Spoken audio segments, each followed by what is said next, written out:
This is the Book Deal Podcast, where you will discover the inspiring stories behind your favourite books. We interview seasoned and debut authors, as well as publishing industry professionals, to bring you the best tips and advice on how to get that elusive book deal. So no matter what stage of writing you're at, we've got you covered. I'm Tina Strawn. I'm Madeleine Cleary. And I'm Natasha Rye. And join us as we pull back the curtain of published authors, one deal at a time. The Book Deal Podcast acknowledges the traditional owners of the land and waters which it's recorded on, and pays respect to their elders past, present and emerging. Hello, wonderful podcast friends. I'm Tina Strawn, and welcome to the summer season of the Book Deal Podcast for the 25-26 years. We have had a huge year made possible by your incredible support. But it's time for Madeleine, Natasha and I to have a little break. We have lots of writing to do, lots of gardening, lots of family time, and a fair bit of rest due to help us reset and prepare for another huge year in 2026. So over the next 5 weeks, we will be bringing you some of our most played eps of all time. Maybe they're ones you've not had a chance to listen to yet, or maybe you're listening for a second time and hearing new details you missed the first time.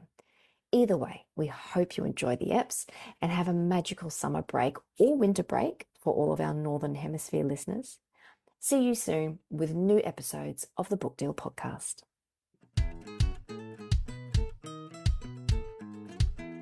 Holly Brunnbauer is a multi-award-winning emerging fiction author who has earned numerous accolades in writing competitions across Australia, New Zealand, and the US.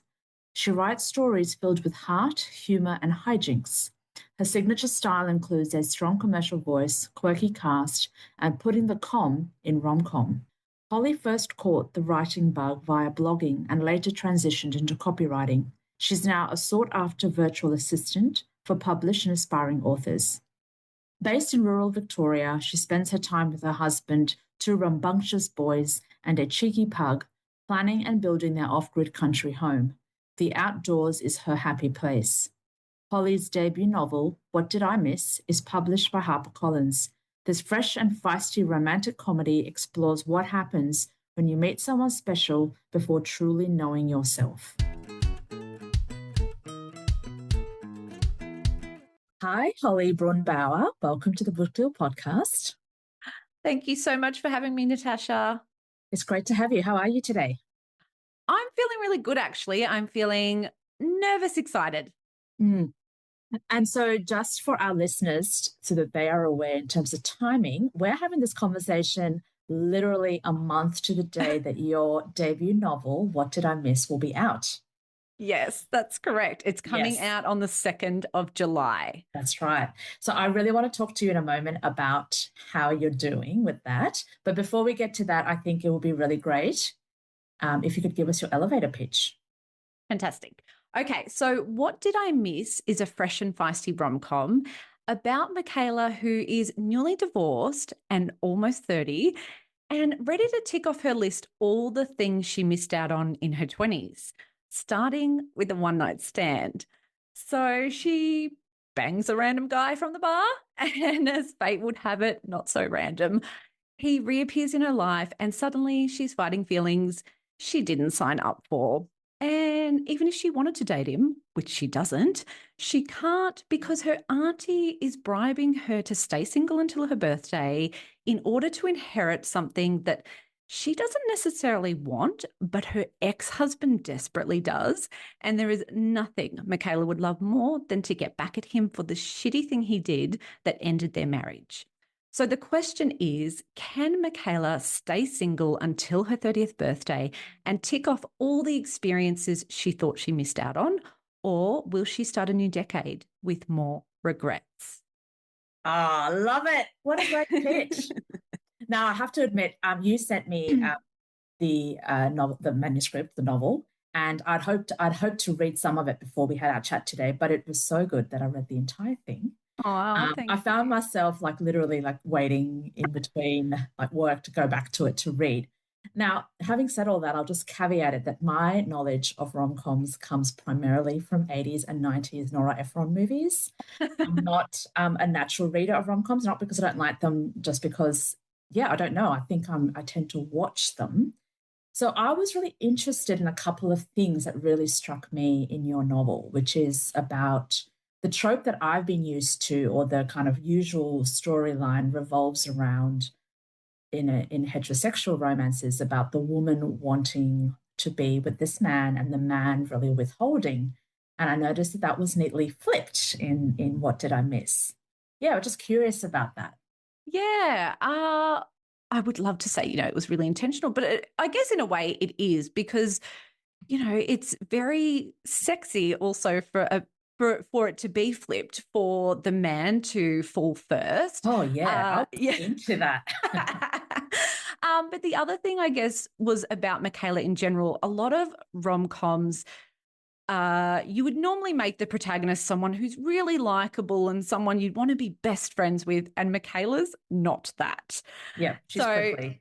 Oh, she's prickly. She's blunt. She's sarcastic. She will cut you off in a second. And as a writer, it's just really fun to create characters that go against the grain, especially in a romance as well. I wanted to create a character that was strong, but also needed to learn how to be vulnerable, and also to learn that that wasn't a weakness for her. So there were a few, they say you should always flip the cliches on their head. There's also, for an example, there's an ex-mother-in-law. Usually, the ex-wife and ex-mother-in-law would hate each other, and they don't hate each other. They have a very endearing relationship. And same with perhaps, the ex-husband and his new girlfriend and Michaela. Normally they would be pinned against each other. And I didn't want to do that either. I was like, we can coexist as women without hating on each other.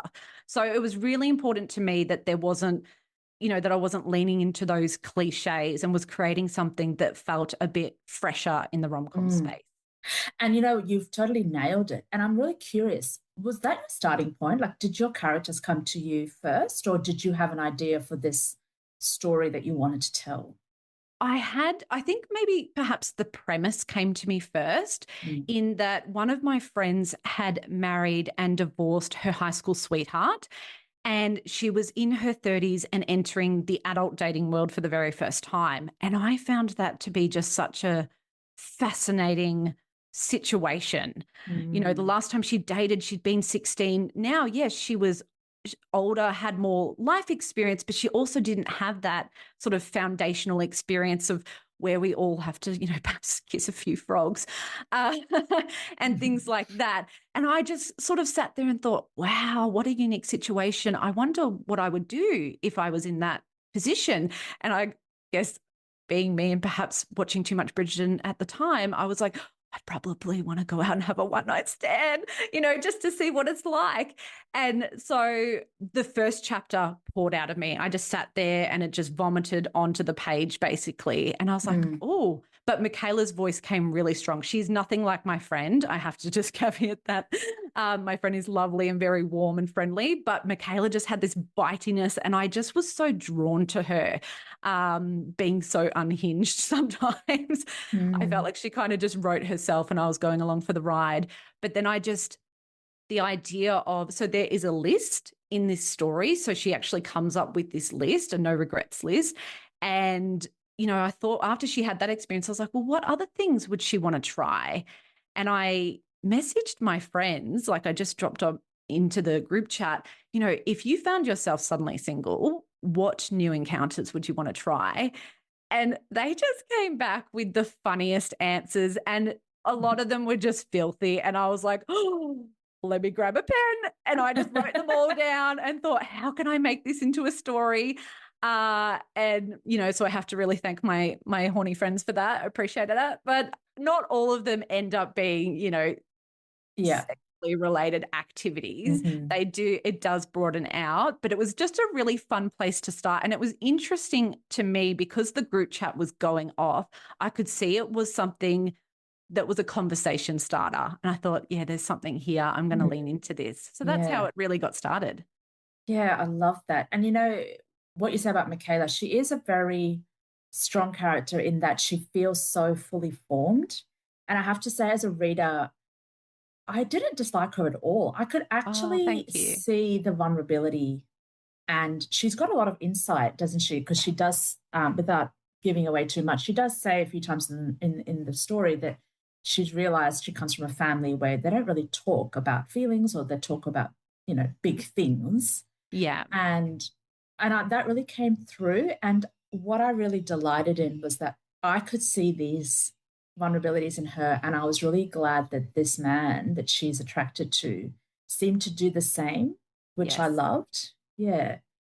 What was that like to write? Like, his name's Bo. Am I pronouncing that correctly? Yes, Bo, Yes. that's correct. So, Mr. Michaela, yes, exactly, Mr. Shepherd. Actually, I do want to talk to you about the sex in a moment. Okay. Let's just get to the good stuff. Oh, God, yeah. So, Bo Shepherd, how was he to write for you? Because Michaela, and he also feels very fully formed to me, but obviously quite different to how Michaela is portrayed on the page. Yeah, so they are quite opposite.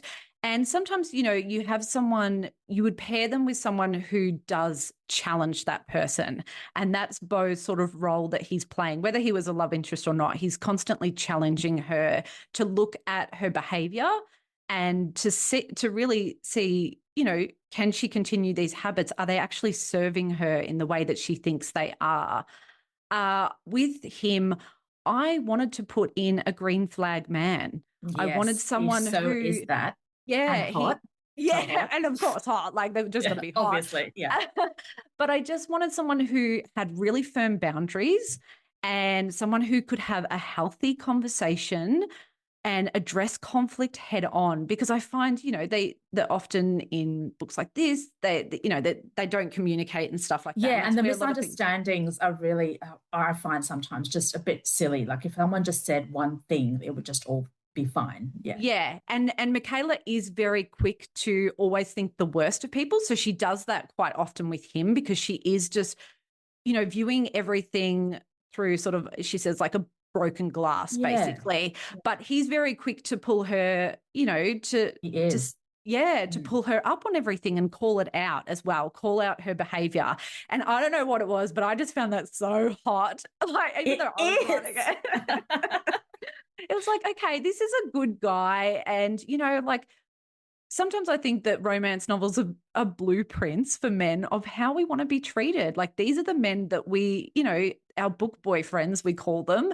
But they're really just like, guys, it's not that hard. Like just read the novels. This is what we want. We want someone who will, have a conversation with us about our behavior and our feelings and say, well, what's going on there? Let's actually have a chat about this. Let's unpack this. Yeah. So I really love that. But I do a lot of character development before I start my story. I always do start, like I'll, if the premise comes to me or the title comes to me, whatever it is, I spend a month getting to know my characters before I start my story. Yeah. Okay. Yeah. So that's why they feel. Yeah. So I'm curious about that. So when you say you spend a month getting to know your characters, what kinds of exercises or what are you doing to get into their kind of heads? Yeah, well, the first thing for me, I'm just a real visual person. So I kind of create I can tell. a mood board of their life, basically. Like I need to know, like I will find a picture of the character that matches the character in my head. I will also create their wardrobe. But every piece that I pick, there has to be a reason. So for example, with Michaela, for her bathers, she wears a practical one piece and it's black. And that's because she's an athlete. And when she's going into the pool, she's not there parading and trying to show off her hot little bod. She's there to get work done and she wants to beat Agnes in that race. So when I pick an item, like everything tells a story, but it tells me something about the character. So that's just a little exercise that I like to do. I also think about all the things that they like and all the things they dislike in their life as well. And then I also think about 3 things in their past that have happened to them that contribute to them being the character that the reader meets at the start. So even if that doesn't make it into the book, I need to know what 3 things happened to them, so that I can write them in a way that feels like, yeah, this person has lived a life. They were someone before you actually opened this book and started at chapter 1. Wow. Okay, all the writers out there, character development tips. write them down. So I'm really curious about the sex scenes. Okay. Because I get asked a lot about the sex in my book. So I always now like to read with an eye on that. If there is a romance element, which obviously yours is a romance book. How was that for you? How do you approach writing sex? Yeah, so I don't find it embarrassing or cringe or any different to writing an action scene, for example. If anything, I probably find the crying scenes and the vulnerable scenes to be really hard. The sex scenes for me, I always have to ask myself, why is this in here? What is it actually showing about the character? And there are multiple, I call them intimate scenes, because to me, it's not just like, I'm not there to titillate the reader. If it does, you're welcome. I was titillated. Okay, fantastic.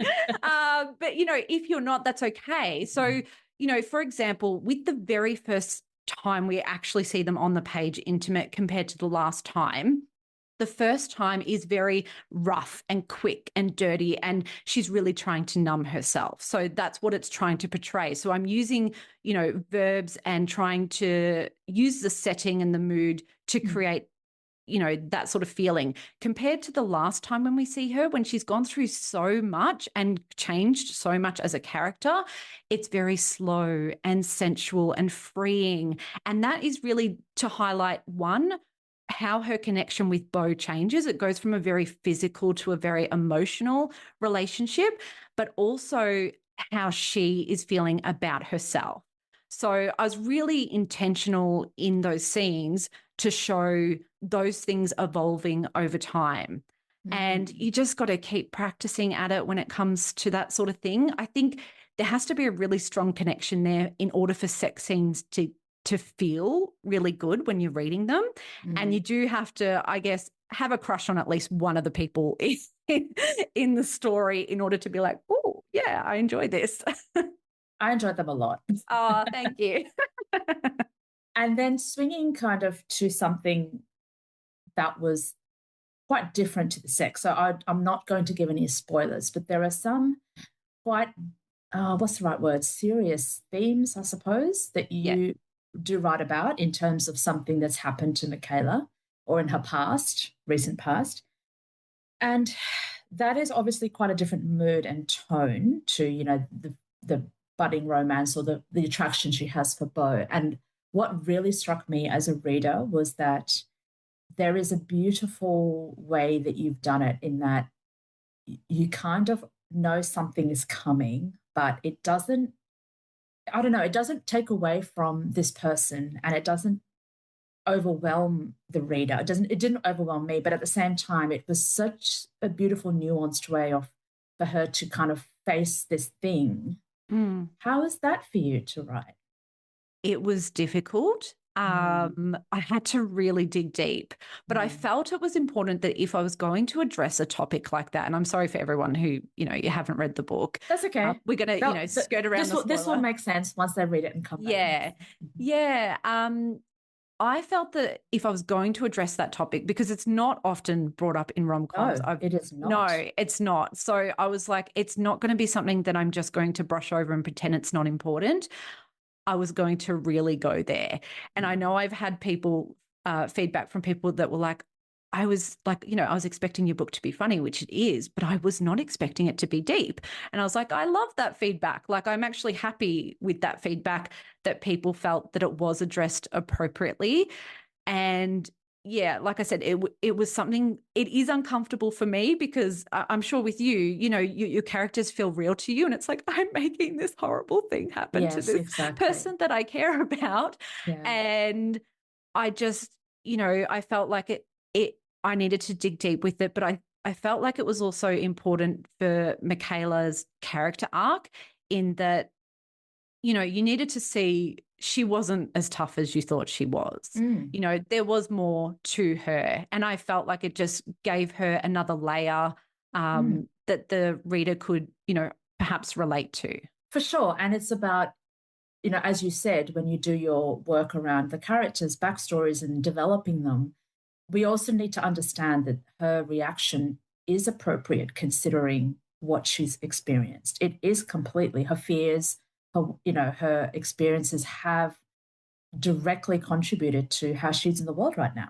Yeah, absolutely. And I also, giving a perspective on what is, the angry woman, which is something, So Sorry, I'm Natasha rolling just rolled my her eyes. Yeah, because it is one of those things where there were times where I was, worried that it wouldn't get published, or perhaps because she was so angry, or that I would perhaps have an editor that would tell me to pull back on that, and I didn't. And I was so happy that I my love publisher that. and my editor, they never once said anything about that. Like they really, just accepted, like, yeah, we're really going there with her.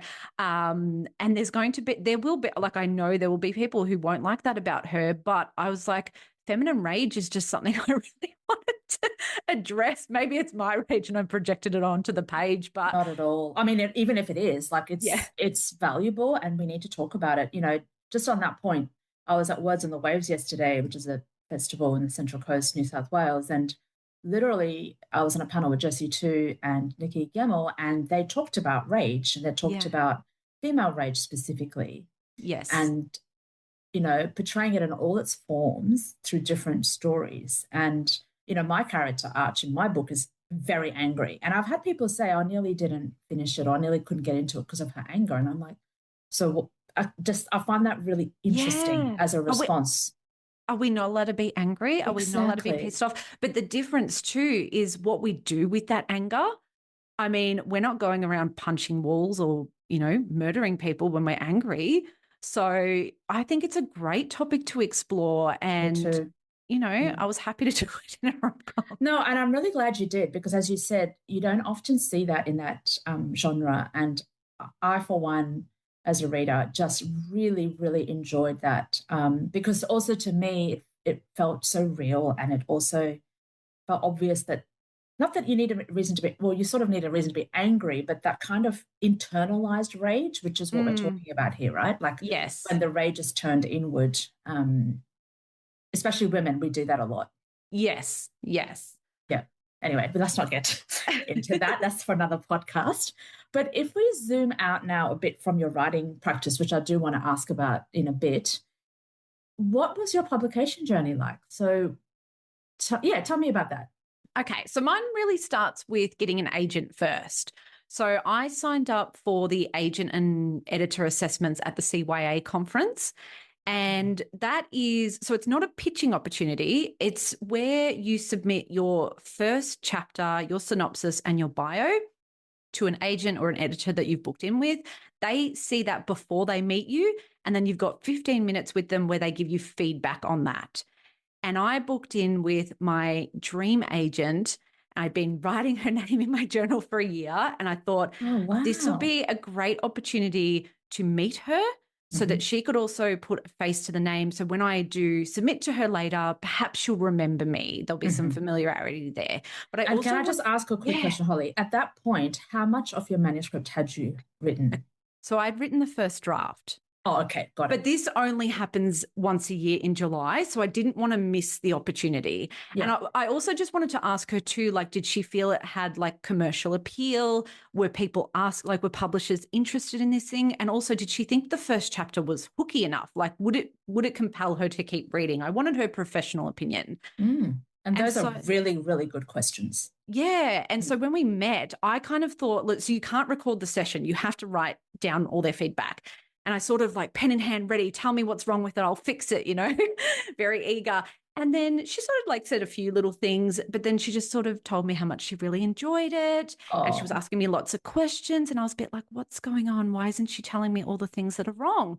And I was like shaking, like I was so nervous, I was so sick. And then she said, I don't usually represent romance authors. And my heart just dropped, because I was like, what? Like, I knew she represented people who wrote adult fiction and children's fiction and stuff like that, but I'd never really looked at the genre. And I was like, oh my God, like, what have I done? I've invested all this time into her being my agent. And then she goes, but I think this is really smart and I'd love to see the rest. And I was like, okay. And then we got spit out of the meeting, because it's a virtual, you go to this virtual waiting room. So I didn't have time to tell her that it was a first draft. because she hadn't asked. Yes. So then I sat there all weekend going back and forth, and I was saying to my husband, what do I do? What do I do? And he goes, just send it to her. And then I was like, no, I'm not going to do that. I'm a Virgo. Like, I need it to be perfect. I don't want to blow my shot. And I also don't want to waste her time. So I emailed her to say, hey, like, I really appreciate that you've requested the full. I'm so excited. Can I please send this to you when I've worked on it a bit more? I want to present my best work. And she was like, absolutely, that's totally fine. I was like, okay, great, fantastic. So I got working on it. In the meantime, I got shortlisted for Publishable with the Queensland Writers Centre. Yeah, which was so exciting. And I'd finished it. But in their terms and conditions, you're not allowed to send your manuscript to agents or publishers while you do the program. So it's embargoed. And I was like, oh, damn. So I emailed her and said, hey, great news. I got shortlisted for this award, which I was rapt about because, again, I was like, it's a rom-com. It's against all these other genres. I didn't think it would get picked. Like, when it got longlisted, I had the wind knocked out of me because they call you. And best call I've ever had in my life. But I was like, I honestly was panting on the phone, and I had to email them afterward to apologize because I was just like, so excited. But yeah, so I told her and she's like, that's so great. And I was like, but I can't send it to you until I finish this program, which I really wanted to do the program. I didn't want to withdraw from it because you got a mentor and some other really great perks with it. And so I did the program, and then as soon as it was finished, I emailed it to her, and it was December. And I thought, this is the worst time of year to send an agent a manuscript, like literally the end of the year. And I thought, oh, God, I'm never going to hear from her. And then she emailed back and said, I'll get it back to you in January. And I was like, nah, as if you're going to read it by then, like whatever. And so in January, I was sitting there, checking my emails. She was kind enough to email me to say like mid-Jan, and I like my heart stopped. She said, just letting you know, I've had some of my current clients send their manuscripts in, like their second and third ones. So I need to read those first before yours, just letting you know. And I was like, that's really nice. Like, I don't know many agents that would do that. So I was like, green flag automatically. Like, this is a professional and she understands the anxiety of the person waiting on the other side. And then I sort of started to panic, and I thought, oh my God, like, maybe she started to read it and then put it down. And, then she started with the other ones. Like, maybe she's just lying. And not that she would, but, you do. Of course, you just doubt yourself and second guess yourself. Yeah, of absolutely. course. So I thought I'll put together a spreadsheet of all the agents I'm going to contact, throughout the year. I was going to do a slow rollout. That's what they call it. So that if you get feedback, you have time to change your manuscript before you send it out to someone else. Okay. And so I started putting together that spreadsheet, and I thought, I'll just send it to the next one on the list. And I sent it. And I got an email a few hours later saying, send me the full. And I was like, oh my God.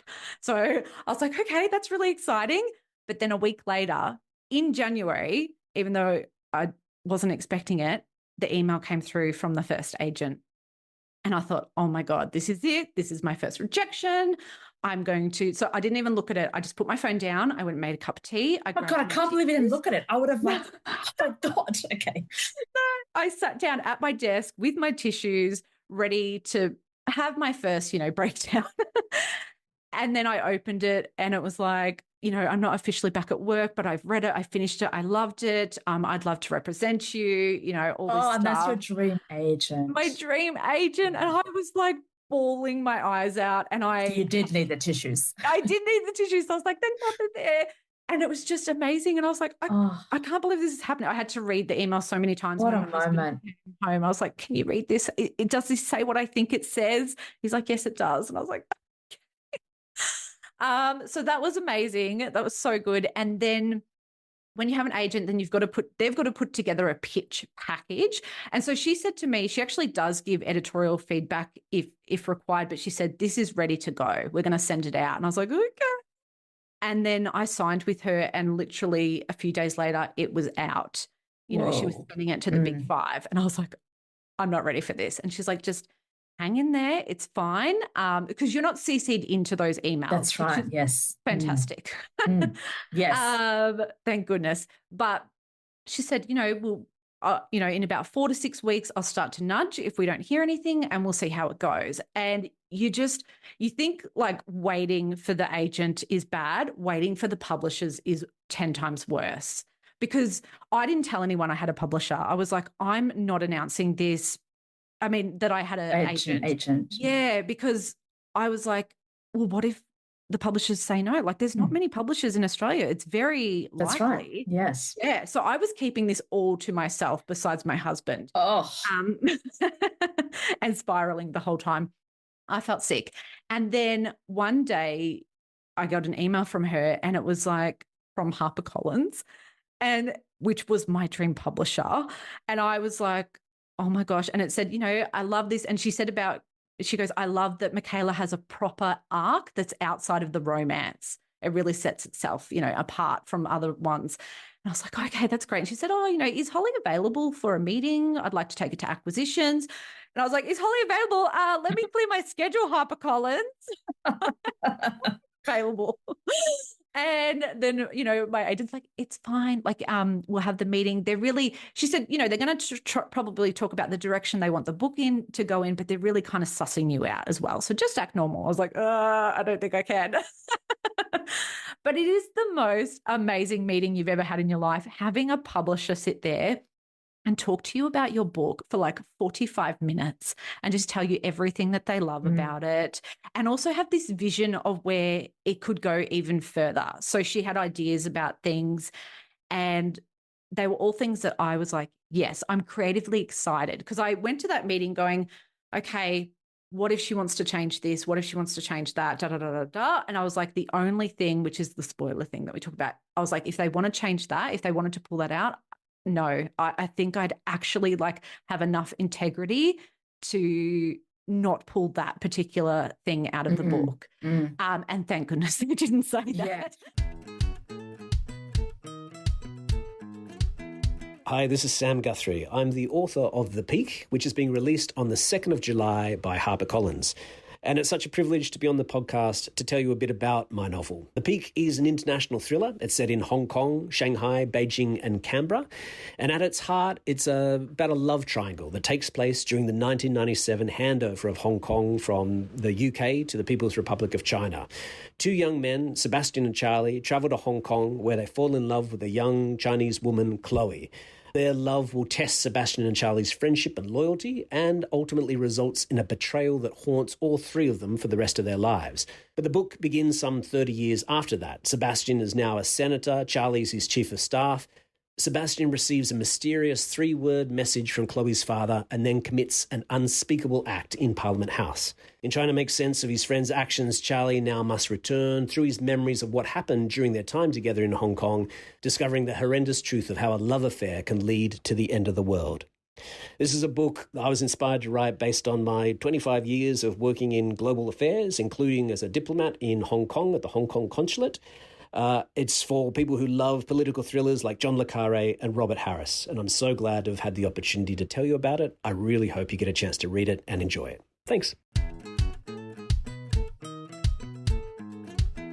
It's so important. And I think as debut writers, we sometimes forget that it is a two-way relationship and that you are allowed to have your ideas of what is so important to you and your story and your characters, right? Because I think for a lot of debut writers, when you get this offer of publication, you're just like, yep, no matter what. But actually, it does actually do you credit and your story credit to go, hang on, what are my non-negotiables? Yes, I think that is important because there is a power imbalance there. And Yes. you do feel this desperation of wanting to get published and you're like, I'll just do whatever. But at the end of the day, you have to stand by that book. Yes. You're going to have to face your readers, and really they're the people that you have to impress, not the publishers. So, are you willing to walk away and stand by your story? And so I had to really ask myself that question. Luckily, I didn't have to. Yes, exactly. Be put in a position to do that. Yes. So we had that great meeting and my agent was there, which is really great to have because I was just all excited about talking about the book and she was asking the practical questions. When is this going to acquisitions? Blah, blah, blah. Just things that I would have been too scared to ask or too caught up in the moment to ask. You need someone in your corner to ask those questions. Then we go away and then a week later, so they have their acquisitions every Tuesday and my agent emails me with a heading that's like, don't panic or something like that in capitals. And I was like, what?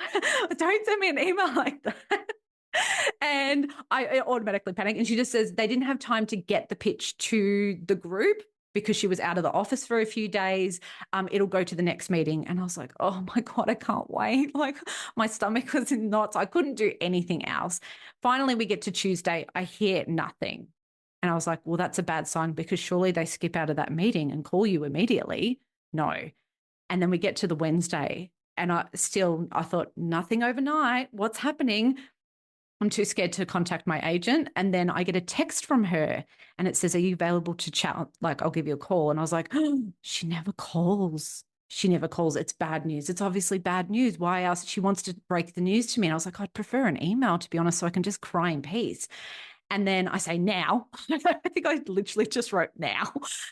And she took 3 minutes to call me. And in those 3 minutes, I completely unraveled. I was walking around doing loops in my lounge room. I was crying. I was shaking. I was like, oh my God, like they don't want it. They think it's shit. I'm shit. It's never going to be published. This is my last chance. Like, just completely spiraling.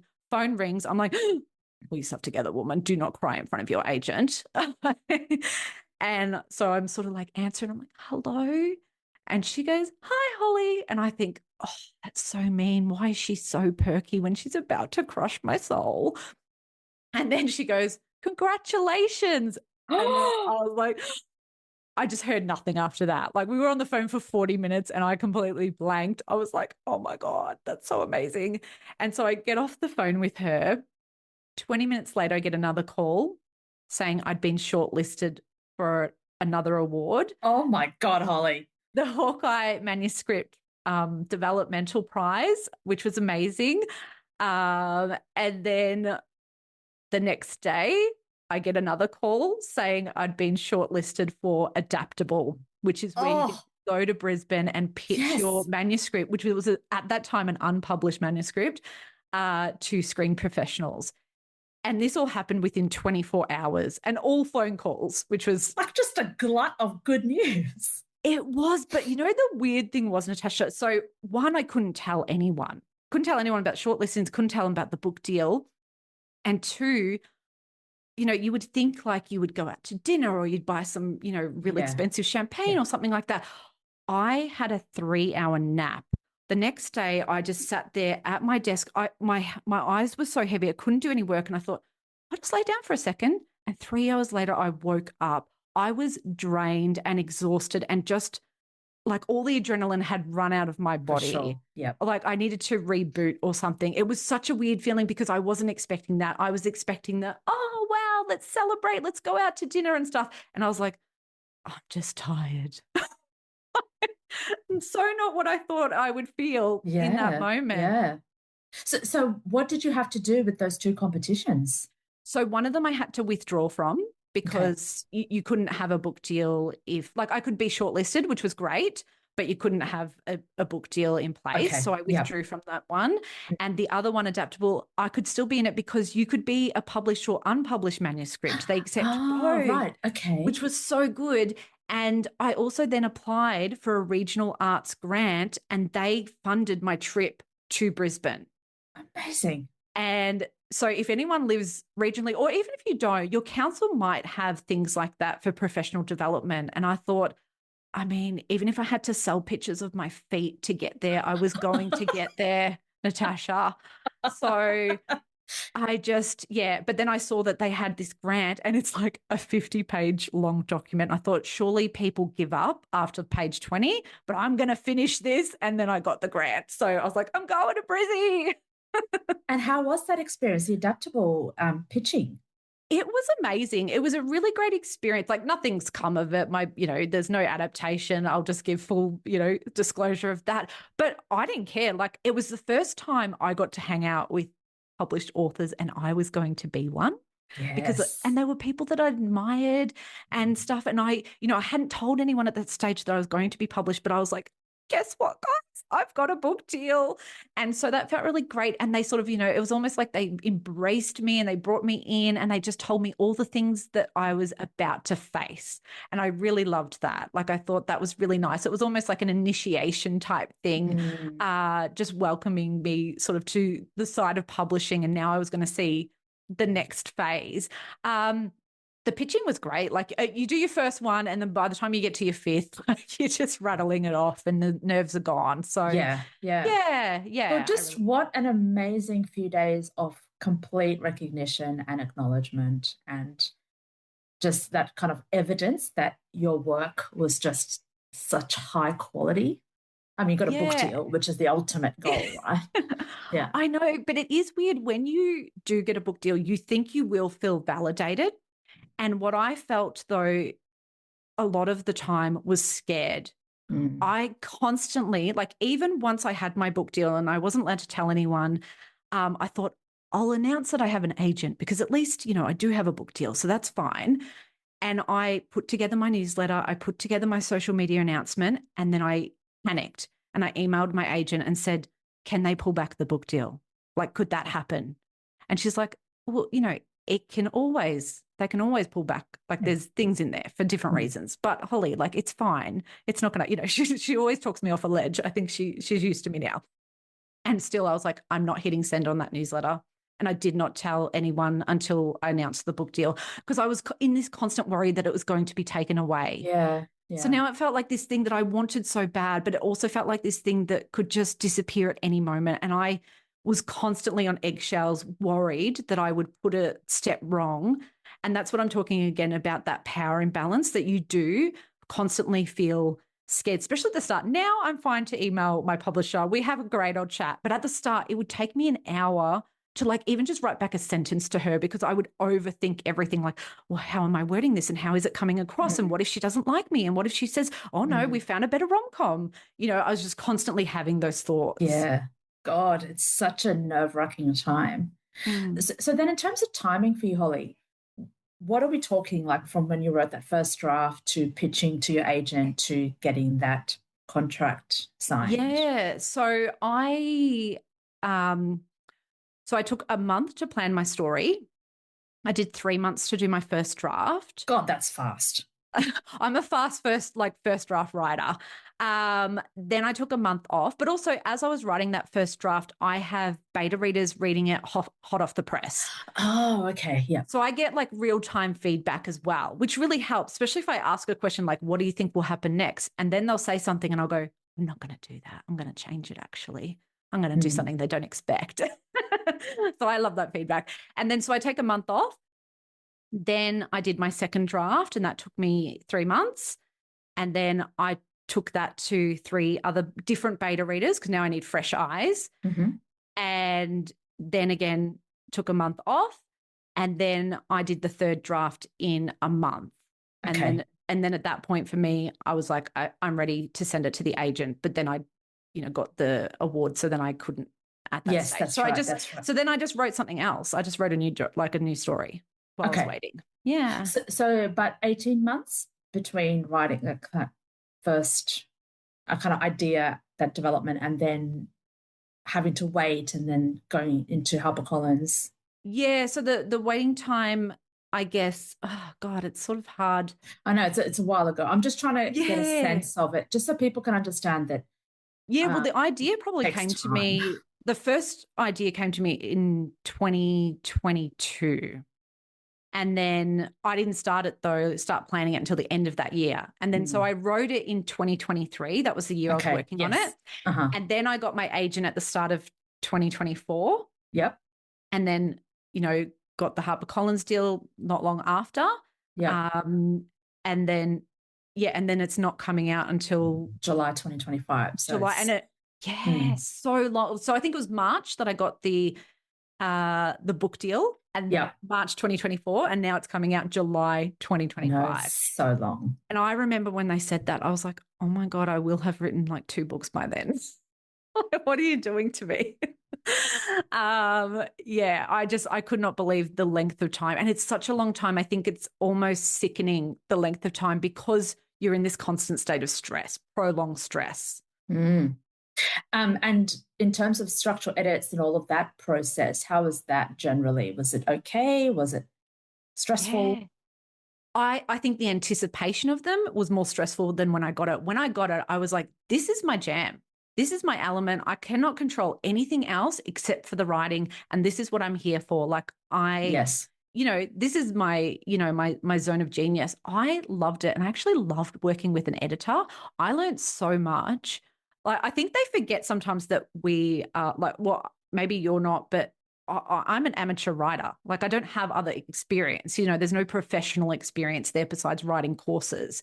So, they'll say something and it's almost like there's this assumption that you know what they're talking about. I'm like, I don't know what you mean. Yeah, I was the same. I was like, I don't know what that means. I had to Google. Sometimes she'd be like, you write like this, these types of sentences. I'm like, cool. And I had to go Google it.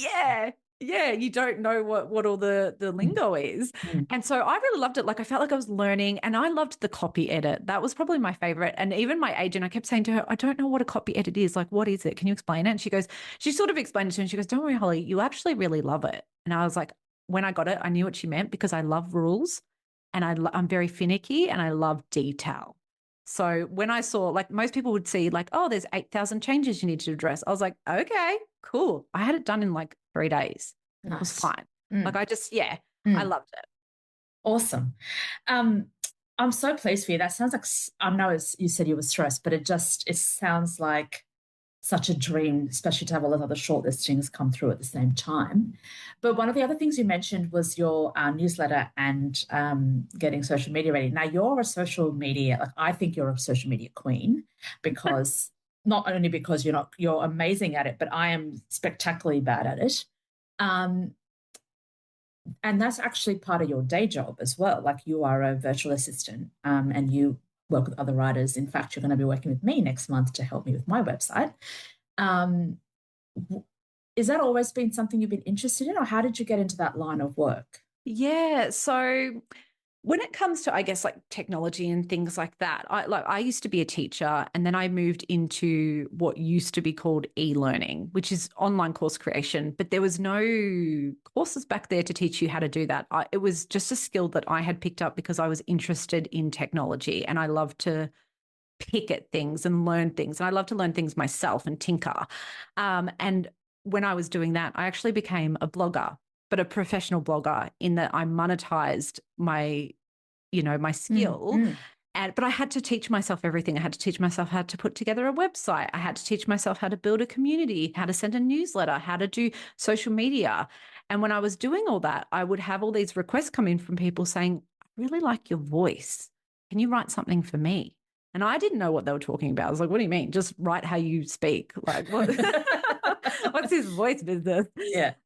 But through blogging was how I acquired all of those skills. So when I did switch over to, hey guys, now I think I'm going to write a book, because, if you want to come along with me, this is what's happening. I could just transfer those skills over. So everything I've learned has just been me playing around with things. And then I realized, like, a lot of other people don't know how to do these things. Like, I often think, like, oh yeah, you know how to use Canva, you know how to use this. Nope. No, yeah. And like, because I'm in it every day and I'm doing those stuff, but I actually love all of that side of things of being an author. Like, if I could do that all day for myself, I would. That just sends chills down my spine. Whereas and like you said, I am a very visual person, so I love Yes, because I was going to say that visual quality that you mentioned earlier really comes through, because they're so beautifully put together. There is such a distinctive brand as well that is so you. Like, I recognize every time you post something, that's Holly, like, without even looking at who it is, like the account, because it's so distinctive. Yes, and I have my love of green, which apparently is very millennial of me. They're coming after green now, Natasha. How dare they? Oh, God. So I just acquired skills that way. And then I thought, you know what? I'm going to put together a business. I heard another author on a podcast talk about that she needed a virtual assistant, but she didn't know why she needed one. And I just went and had a little stalky stalk of her online. And I was like, wow. You need to update your website. It doesn't even have your latest book. You need to update your bio. You need to have your events here. You need to do this, need to do that. I just wrote this whole list for her because I just get like that sometimes. And I was like, here are all the things you need. And before I was about to send it, I was like, hold on. I know how to do all that stuff. What if I tell her that I can do that stuff for her? And so that's how it started, because she was like, okay, I'll just hire you to do it. Like, because I knew exactly what she needed. And then from that, I was like, okay, I'm a virtual assistant now. Does anyone else want work? And then it's just filtered through from word of mouth, which has been great. You know, people, they can see that I know what I'm doing and that I can help other people. And which is like the best form of marketing, isn't it? Recommendations and word of mouth, because then people are like, she's solid. She knows what she's doing. Look at this amazing thing she did for me. Yeah. So that's how it sort of all came about. And I sort of have realized what I want to do. Like, I don't want to do everything for everyone. I think at the start I was kind of doing everything. And now I was like, no, I specialize in branding, websites, newsletters. And I don't do people's social media, but I do a strategy session to teach them how to do it. Because most authors cannot afford a social media VA ongoing. Only those who are perhaps full-time bestsellers. Yes, for sure. Yeah. Or they have a really great day job that pays really well and they can supplement that. That's fine. But most people can't. And also, I just think it's a really handy skill to have. So I like to actually sit there and tailor a strategy to a person at the point that they're at. Like, if they're very new to social media, I'm not going to say, you have to do this reel and you have to dance like a monkey and, you need to do these things, because they're not going to do it. So I'm like very basic. I'm like, so just do this and just do that. You know what I mean? And if they are someone who's very on camera, I'm like, right, we can start from this point with you. And now these are the things that I would recommend that you do. Okay. So then, without kind of asking you to give too much free advice, what would you say, or what is your advice to writers? It sounds like what you're saying is, and I'm just going to paraphrase, start from where you are, like start with what you feel comfortable with. Is that right? Yes, absolutely. But I find you do have to push yourself out of your comfort zone. So I know. And Natasha, I heard you say something on one of the episodes where you said, oh, I go to post and I think that's too boring and I don't. Yes. Yeah. And I want to talk to you about that. You need to reframe it. What you're posting isn't boring. It's relatable. Anything that you think is boring is very normal to other people, and they probably want to have a talk about it.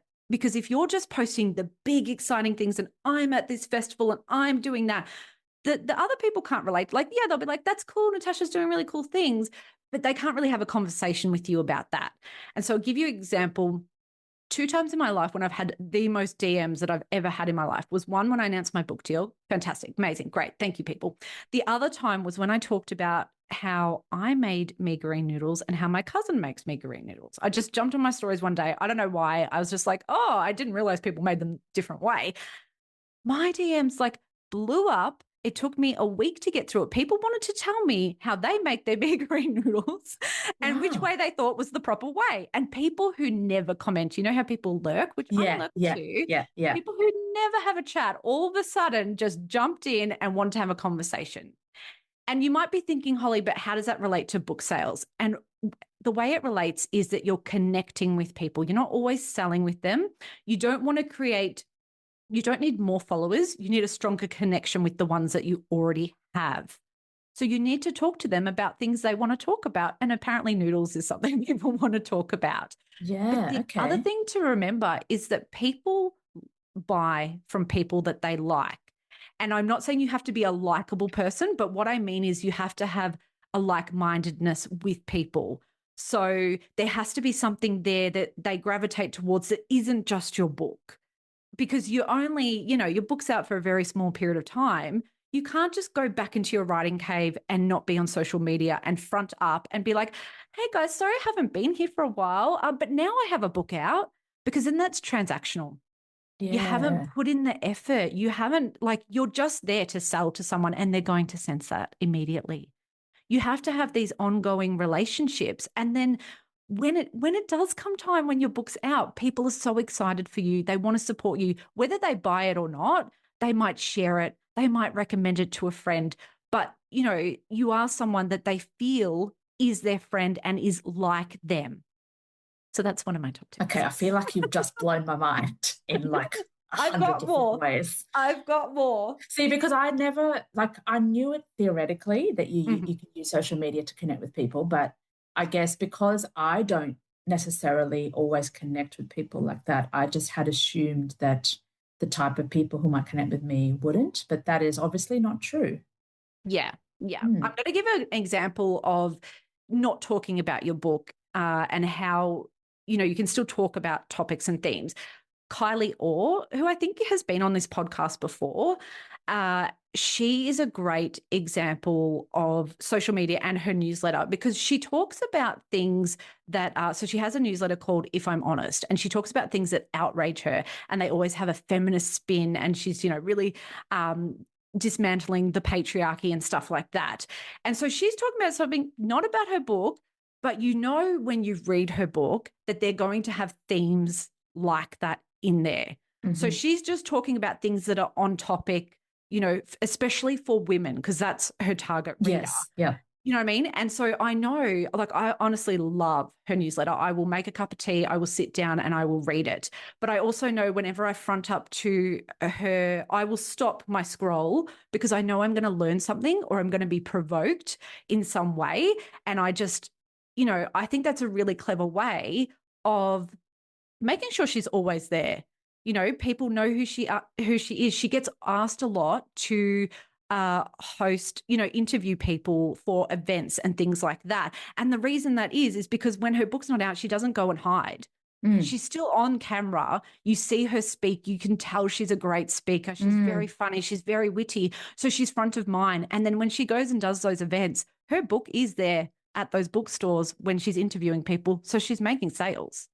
Yeah. Do you know what I mean? And I'm not saying Kylie does this in a strategic way. I think that is her. Yeah. But it actually works in her favor. And so what about different social media platforms? Like, does your advice come back to where are you at now and what is suitable to you? Yeah, I think you need to find somewhere that you are comfortable being at. So maybe that's not even a social media platform. Maybe that is Substack, or maybe you want to start a podcast and interview people. It doesn't have to be social media platform. Okay. You do have to have a level of comfort, because I think what I hear all the time from authors is, I hate social media. I don't want to be there.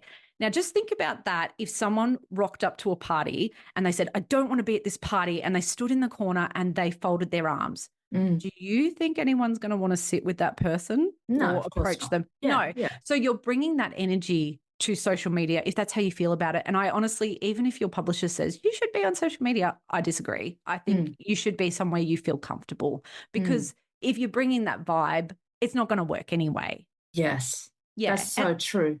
And maybe that's not the medium where you express yourself. Maybe you do need long form, so like a Substack or a newsletter, or maybe you do want to have a chat and you want to create a YouTube channel or, or a podcast or something like that. Or maybe you instead go to your local library and say, hey, do you have authors booked in? I'd love to interview them. I'll read their book and ask them the questions. You can get out and, be in the community in some way that feels comfortable to you. Yeah. So and you don't have to get specific, but when you're working with writers who maybe are either deathly terrified or just uncomfortable with any real kind of publicity, how do you approach that? So I just say, don't talk about yourself, talk about other people. And also that's a great thing to do. Like, talk about other books that are in your genre, talk about other authors, support other people. I don't think you need to talk about yourself until you feel comfortable to do that. But the other thing I think is, especially for women, I think it's really hard for us to do that. But what I say is, fly your freak flag. And that means you tell people who you are and what you're about. So own that. Own that, like, you don't always have to be talking about your book, because, like I said, you're trying to strengthen that connection. Yeah. So if you like something else, if you like, I don't know, knitting, swing dancing, if you like making salami, I don't know, if you like pugs like me, just tell people who you are, because this is your platform. If people don't like it, they'll bugger off. That's true, yeah. But what you'll do is you'll actually attract the people who do like it, and they'll stay. And you'll be having a good old chat with people who like what you like. Therefore, you're actually going to enjoy the experience. Like, when I front up to social media, I never think I'm going to advertise to people or market them to sell my book. I'm like, I want to talk to my friends. So I talk about things that are of interest to me, motherhood, pugs, building a house, other things. And all those people who like that, they're going to come to me. And yes, maybe some of my readers, they're probably not, they might not be at an age if they're mothers, or maybe they haven't, chosen to be a mother or whatever. So they're going to tune out for that part. That's fine. That's okay. Yeah. But it's my life and it's my platform. Yeah. So I'm going to talk about it. Yeah, exactly. Because I know I'm much more comfortable posting about books I've read and loved. Yes. I love doing that because I'm like, I'm so excited about this book. Yes. And people will feel that energy, Natasha. Yeah. Oh my God, these are such good tips. I'm really aware that we are nearly out of time, which is that's okay. I'm really sad about because I want to ask you so much more. But so you've already given us lots and lots of tips, but I suppose I'm curious about if you have anything that you would have helped you or that you want to pass on to other writers who might be either writing on the verge of a publication deal or, I don't know, still looking or submitting, any of that. Is there anything that you would pass on from what you know now? Yeah. So I have two things. Is that okay? Of course. Okay. Yes. My first thing is, even if you don't have a book deal or whatever, please don't feel like you can't immerse yourself in the writing community and that your presence isn't welcomed or valid. I promise you it is. You can start that damn newsletter or post on social media without ever knowing if you're going to be published. You can be part of the writing and reading community and you're welcome to be there. Do not think that it's not a space for you and that you have to wait for permission. I started my newsletter 3 years ago. I didn't know if I'd ever get published, but I still freaking sent it every month. You know what I mean? And I just wrote about random things. I wrote about my personal life. I wrote about my writing life, whatever, the books I love. Just do that. Just tell people, again, who you are, and they'll come to expect it. The ones who don't like it, they can go away. And the ones who do, they'll stick around. And then when you have that book deal, they're going to be so damn excited for you. So that's my first tip. My other one is to get feedback. Feedback is so valuable when you're writing, especially when you start, because you have this beautiful confidence that everything you write is amazing. And I promise you it's probably not.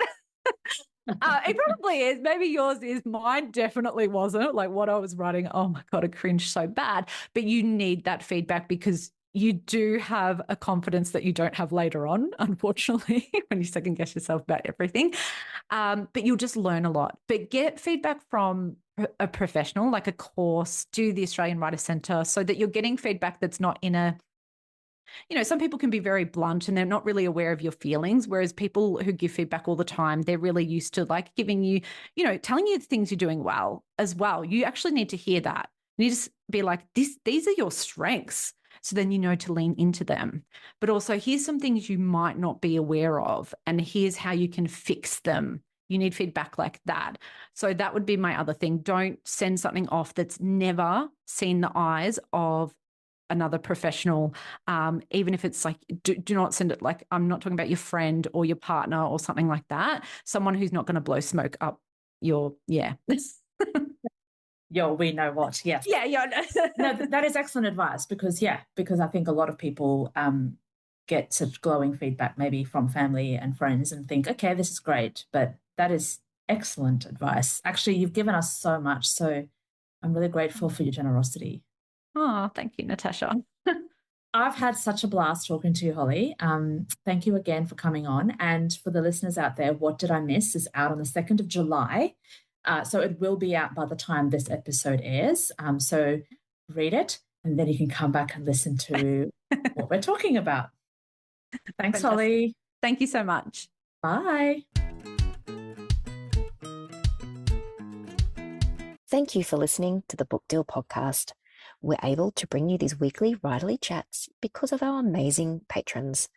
Join the TPD family by becoming a member of our Patreon community at patreon.com/the Book Deal podcast. And if you love the pod, please give us a rating or review. And don't forget to follow us on Instagram and Facebook.